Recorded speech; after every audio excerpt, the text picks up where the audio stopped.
would you want to revive if given a chance? That's a good question. Honestly po, I've done one revival of my dad's song, which is Wish I Could, if you're familiar with that song.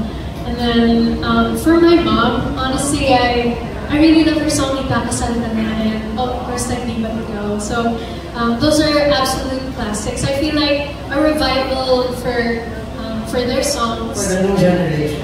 Yeah, so I think what would be really cool is like at a certain point in time. Parang gusto ko po kasi talaga pag ni-revive ko po ng official yung mga kanta nila, parang meron siyang parang proper vehicle po or perfect time po para doon. Kasi yung pag-revive ko po ng kanta ng tatay ko po yung Wish I Could.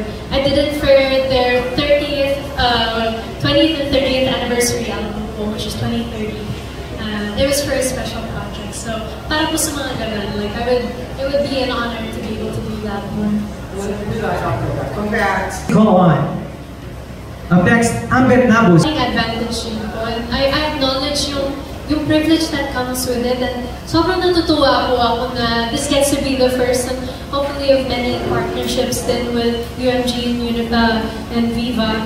I think kasi po, this is the first time that they're partnering up together. And I'm really honored that I get to be the artist na maging tulay po para dun sa partnership na yun. It's a big advantage kasi syempre yung UMG, Universal Music Group, like their expertise is really music and targeting the global market as well, which is something na I aspire to do in the long run. And of course, with Viva and their background in film and music and ballads and that. So I think I'm in good company with that. Yeah. Speaking of film, no, kasi music, Viva na yun. Nagkaroon sa time na nagkaroon ka ng mga sexy pictorials during your isang birthday, right? What was it, last year or a few years ago? So, makikita pa rin ba namin ito dito sa Viva? Yung nagsuswimsuit ka or pa-sexy? So, tingin ko po, as far as I know, pala naman po yun sa plano nila Posvic po para sa akin. Siguro po yung, ko po, in terms of my career plan, it's really more about, I guess, creating films that are really artistic or which will, I suppose, like, add to me as an artist and as a brand. So, ayun po. So, as far as I know, wala po yun sa plano po. Kanina binanggit ko yung rom-com. Sino yes, sa mga young actor o yung actors na yun na gusto mo makapagbibiman o makasama? Honestly po, kung sino po ang napipisit mo nila Boss Vic para sa akin, open po ako doon. I'm just very open-minded at this point. So wala pa ngayon kung sino gusto mo? I will let Boss Vic answer that question. What about sa music? Sino yung mga gusto makakollab? Sa music po? Yes. Ooh, that's a good question. Well, now that I'm part of Viva, I would love to work with my friends, Cup of Joe and the Juans. I think, I'm a fan of them, like not just as as an artist, but also just as a listener po. And I've always admired yung songwriting po nila, yung artistry po nila. I would love to hopefully be able to work with them now that we're in the same family. So, last question po. Ano masasabi mo? Nandito lahat ng mga big bosses ng Viva, at least si Boss Vic, talagang dumano pa rin po para dito sa collaboration ng UMG at saka Viva Music. Honestly po, I feel nothing but gratitude, syempre po, lalo po na narinig ko po na Boss Vic doesn't usually attend these kind of press cons. So, I can see him actually here. Hello po, Boss Vic. And, ngayon pa lang gusto ko po nang magpasalamat syempre sa tiwala na binibigay niyo po sa akin. And I want to do my best to make you guys proud. So, ayun, I'm just really honored and grateful that you guys are here. Hello po. Hey, how are you? Welcome to Viva. Thank you so much for salamat sa Universal and Zo for this collab. Ngayon lang kami magsasama with another competing record company. Alam mo, siyempre, ibang Universal, para alam ng is the biggest music label in the world. So, it's a privilege to partner with them. Ako rin natutuwa na pumayag sila na makapartner at isang local company lang na 60 years na nga nandito. Natutuwa kami na magsasama kami for the first time because of you. So, matagal ko lang gusto si Jada, bata pa, hindi pa pala siya kumanta. Sabi ko sa magulang na, sana pag nagdalaga, makuha namin. Pero I waited for 12 years bago mangyari ito. So, excited kami lahat. Ha? Kasi mahaba eh.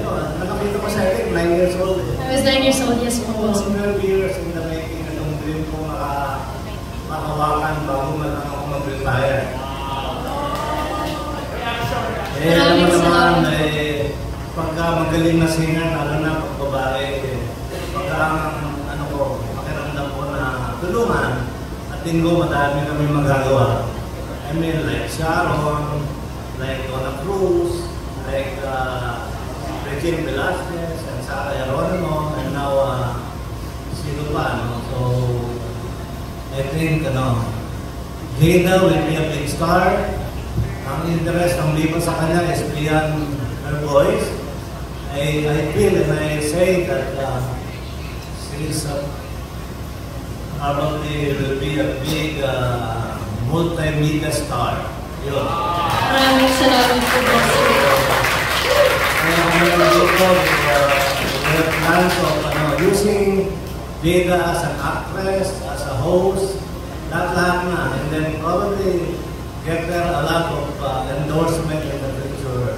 So, congrats Jada and salamat sa press pagdalo nyo, and the reason I'm here because I believe in Jada.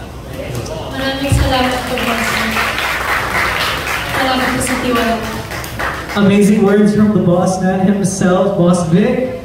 We still have a couple more questions from our press. Marinig lahat ng yun.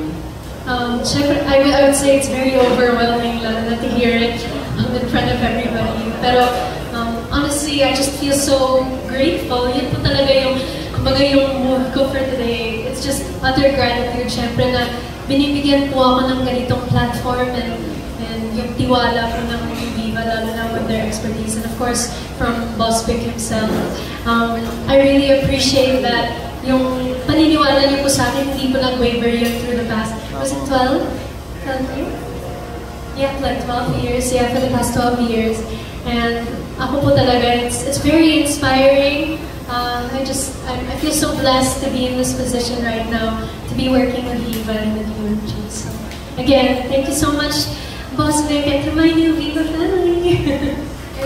Wait, what you can share with us? Will there be a change in your branding, image, or style now that you're with Viva?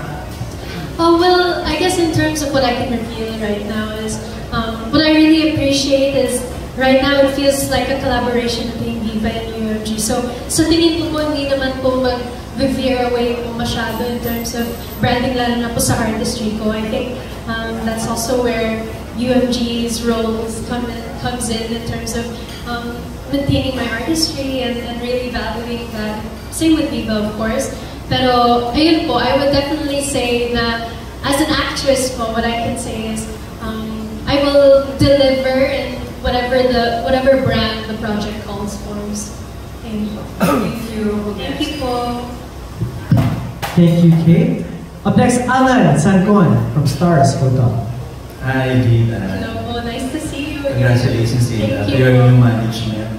Yes. Tanong ko lang, Jada, kumbaga, ngayong nasa Viva ka na, ano yung mas gusto mong i-focus on your career? Acting or singing?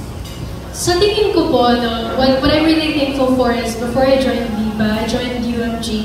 And the real purpose of joining UMG was really to kind of be on the same path na ma-establish ko din po yung sarili ko as a singer, which I'm still on the road of doing. Pero ang masasabi ko po, I'm really excited din po to take a slight pivot din to really focus on my acting as well.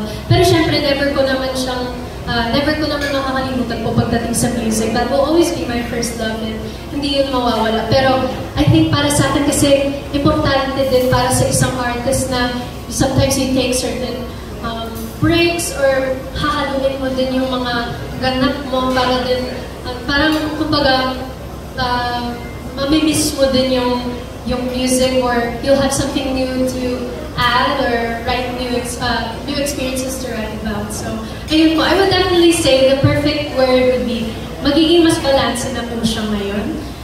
Pero in the coming months, who knows when that may be. Pero all I can say is definitely acting will definitely come into play again for myself. So, ayun po.